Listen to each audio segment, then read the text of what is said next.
And to speak more on our focus is Femi Ajilore, an Olympic silver medalist. Mr. Femi, thank you so much for joining us on Panorama today. Thank you for having me. Thank you so much. You know, we've had so much players, people with talents, sporting talents, even some of them in the world of sports doing so much for the nation, but really they struggle to match up when it comes to their careers. What do you attribute to this? Like you rightly said, a lot of them struggle at the tail end of their career, but I can tell you what is most important for us and to focus on is the grassroots development, you know. And as an advocate of grassroots football development, I think it's important that we shift, you know, a lot of focus, especially to the grassroots football. If you look at the likes of the reigning African best or world best, they all started from the grassroots.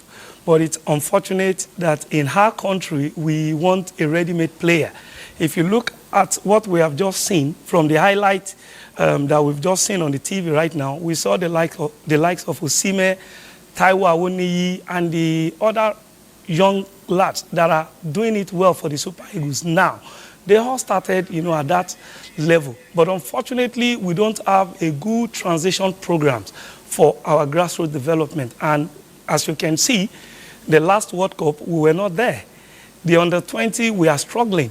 So that is to tell us that there are many things that we are lacking, especially when it comes to grassroots football. And for me and so many, some of my friends that we've been able to represent the country, we have put a lot of programs together. Of course, we were doing it in line with the FCTFA, and we call it the Kids Soccer League. There is need for us to reform our grassroots football development. If we don't do this, we will continue to struggle, especially when it comes to world stage football. Okay, now, talking about world stage football, you played with Messi years ago. What is it that we are not doing to be more competitive, to match up when it comes to global stage, sports-wise? Yeah, like I earlier said, the like of Messi that you just mentioned started at the grassroots level, but we don't have those platforms. And not just the platform alone, we also need a lot of sporting facilities. If you check in our localities, there are not so many good facilities that the children can come out and develop. And this is one of our biggest challenge. But as we can see, recently we saw what happened at the Go project. There has been a lot of plan ahead. We are hoping that these plans will be accomplished. If we don't put all these plans into accomplishment, we will continue to struggle. Just like, let me use education as an instance. For every children, if you don't start from your primary stage, there is no way you can get to secondary education without having the primary education. So it's the same in football. If you want our youngsters to do it well at the future, there is need for them to start from somewhere.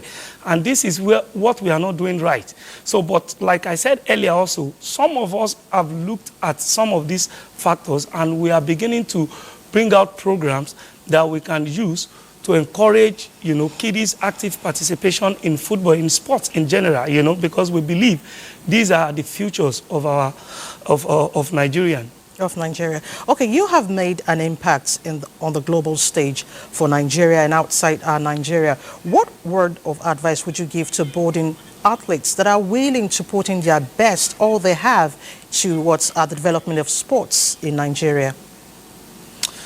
My advice to especially the young athletes is never to relent. You know, we find it difficult to have a viable, suitable, enabling environment, but this is our country. So we can't say because of that we will not progress in our career or what we are doing. So for every young athlete, there is need for them to stay focused, believe in what they are doing, keep working hard, and at the right time, they are going to be spotted out. Okay, let me ask you this before I let you go. Is the private sector truly helping to harness most of these talents we have? Yeah, definitely. There is need for that also, because one of the greatest challenges we are also facing as as an individual is when we create programs, especially that enables the kids to develop and to grow, you hardly see people coming to support what you're doing. And a lot of time it's not easy to take all the bills, you know. We are trying to create the platform, we're trying to give them the enabling environment, but there are still more to do. So, but of course, if the private sectors comes in, it will be a bit easier. And when we partner with them, we can get the best out of these young stars. Okay, all right. Finally, I'm sorry. Let's take a brief analysis. Nigeria-Zimbabwe match tomorrow. Do you see us winning this match quickly? Yeah, I see us winning the game. Of course, it's not going to be an easy task. Okay. If you check on the news, the Zimbabwe Federation has promised their team a whole lot. The same for us. There has been a lot of promises for our players as well. And I can tell you, our players from their last game, you can see that they are really hungry to do the nation proud. And this is the joy of every Nigerian. Though it's not going to be an easy one, but I am believing that they are going to do us proud. I can see you're very optimistic there. All right, Femi Ajilore, I want to thank you so much for joining us on Panorama. Thank you very much for your time. Thanks for having me.